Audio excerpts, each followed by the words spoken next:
Morning ladies, morning gents, I hope you're all okay. Welcome back to part 4. So we left the end of part 3 with sticking the inside to your box with the felt, and just basically clamping it down and finishing it off. So you should have a gorgeous finish like that on the inside of your box. Okay, it's all nice and neat. As long as you're pushing all your edges and things, then you shouldn't have a problem. Okay, and you should have a nice finished off border all the way round. That's the same height all the way round. So this now can be used, you know, just to put bits and pieces in, but because of the soft finish as well, it can also be used as a jewellery box. So right, today I have measured the strips of paper to go on the edges. I have left 1/8 of an inch on each side, and this is all I've done. Printed the paper that I wanted to use, cut it to size, and then I stressed around the edges of the paper and put a bit of stain around the edge as well. So today we're just going to stick them on and see how far we can get with decorating the outside of the box. So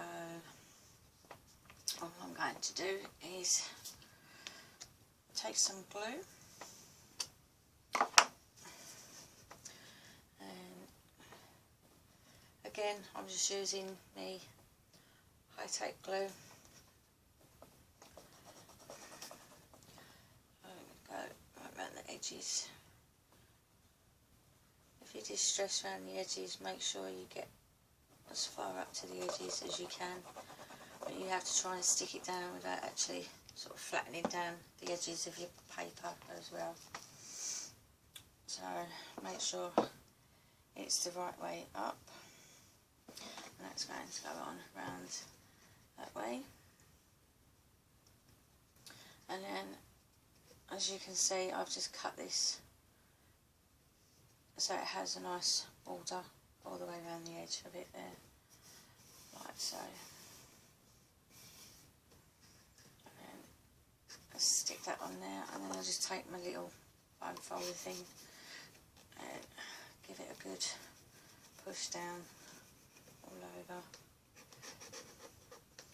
Obviously, again, be careful with them edges if you've distressed your paper. But no, it's like that. And I think that just gives these boxes such a nice effect. Then we'll spin round to the back. I'll stick another piece along there. Well, when I got up this morning, it was absolutely freezing. I know it's still supposed to be summer, but I was frozen this morning. But then I do sleep underneath a window with the windows open. So, and the back one, and just line that up on there nicely. That's kind of level. That edge up a bit. Oh, where are you going? I can't find the even middle now. There we go. I'll stick that bit on there.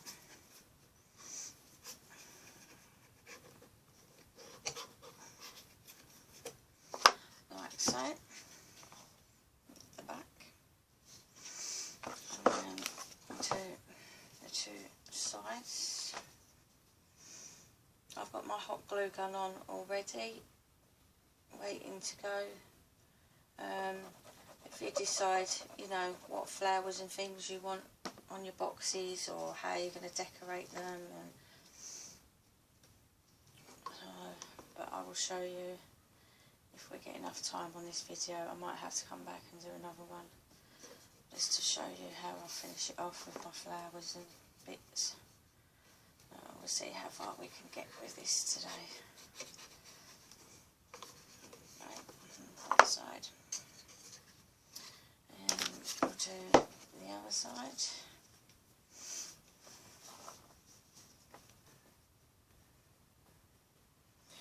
I hope you all managed to stick like the inside down properly, and you know, I hope it give you a bit of inspiration. I find that the easiest way to cover the inside of a box, obviously if you want to use it for a jewellery box rather than just putting bits and bobs in.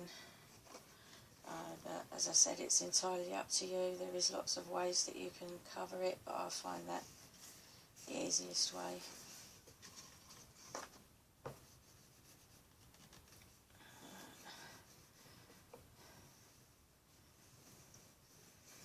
There we go. So that's all stuck on nicely around the edges like that. Because this is quite a decorative box anyway, I did think about putting some trim around the bottom there, but I don't think I'm going to bother. I think I'm just going to decorate the top of the box. So, but as you can see, that goes quite nicely with the colour on the inside. Right, as I said in the last video, I did put a picture inside, and it's got the glass in the top of the lid there. I stuck the paper just around the top edge there. I haven't tried to fold it over the edges or anything because it's too decorative and that will be a bit difficult. So, and then I've just put all the hinges and bits back on now. So all I'm going to do quickly now is take my little bag and get the rest of the bits and bobs out, my little screws. And I need my little screwdriver. No, where's the small one? There it is. Plonk that in there. And then I'm just going to line this up on here and place the screws back in the holes, hopefully, because this can be kind of like really fiddly, but I mean, I'm kind of rushing this because of the length of the videos that we have to stick to using phones and tablets, which is a bit of a pain really, because really we could have got this done in one sort of half-hour video, to be honest. But hey ho, we will do it in bits and pieces.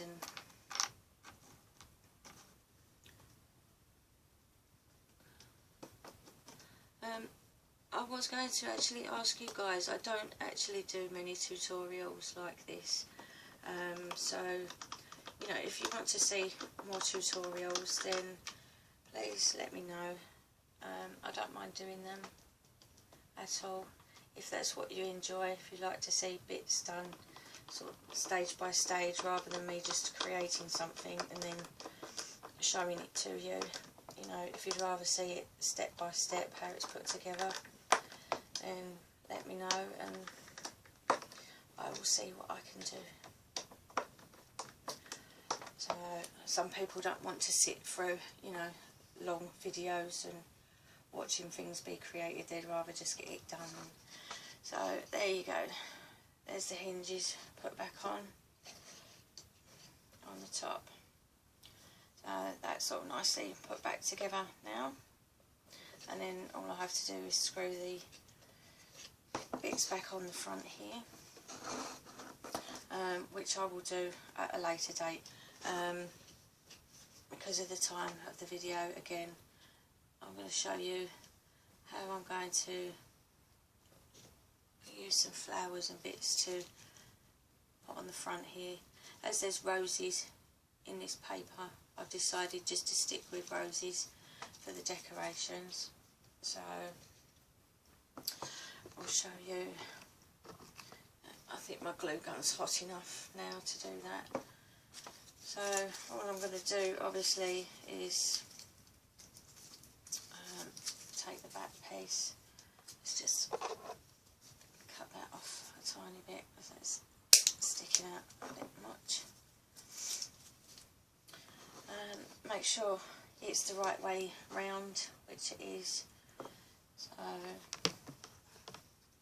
and I'm just literally putting the glue on the back of the flowers, and then I'll put that one right in that corner there, and give it a good firm hold just while that glue sticks. Obviously it's a hot glue from your hot glue gun, so it's not going to take long at all. And then a couple of lighter ones either side of that, the white and pink. These are all Wild Orchid Craft flowers. People seem to think that Wild Orchid Crafts are expensive, but believe me, they're not. They are based in the UK, Milton Keynes, I think. So, you know, the postage and things is reasonable. It doesn't cost you a fortune. And the prices, I seem to think, does work out a lot better than buying cheap ones from other companies. That's my personal opinion. So we've got them on there so far, you can see them. And they're all sort of light and pale pinks, so it's in colour keeping with the papers. And then I'm just going to take 2 rosebuds, give them a twist together so they don't come apart when it's stuck down. Cut the excess off, and then I'm going to have that one placed in there, I think. So all I do with these is put a tiny little dab of glue on the back of each one and a little bit down the wire, like so. And then stick them just there, as I've got the other flower to go on there. I like to stick these ones down first, obviously, because the wire, you know, you need to hide that in there. And then take the other pink on that side and place that in there. So you have that along the bottom edge there, like so. And then I'm just going to do the same again up that side. Alright, give them a quick twist.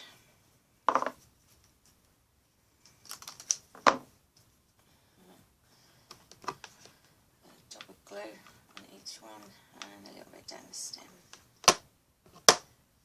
And just make sure these are lined up in place where they need to be. Up there.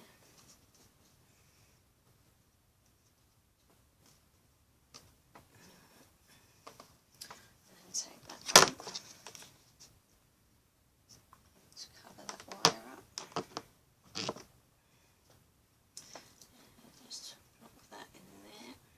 So, get rid of all these glue strings. They're like cobwebs, aren't they? Stick to everything. So you have that like that on the front. And then all I'm going to do is stick, I have a little fabric butterfly here. So, like that. And I'm going to stick that in the top corner with a tiny little flower on the top of there as well.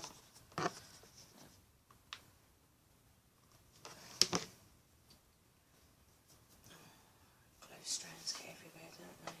Make a right mess of everything. Stick that in that top corner there, so. And then I'll just place a tiny, tiny little flower like that in the middle of the butterfly, and I think that just finishes them off nicely. Obviously without the glue strands. And just sit nicely in that corner. And once there's a photo or something in this, then, you know, it'll finish it off lovely. There we go. So we have that.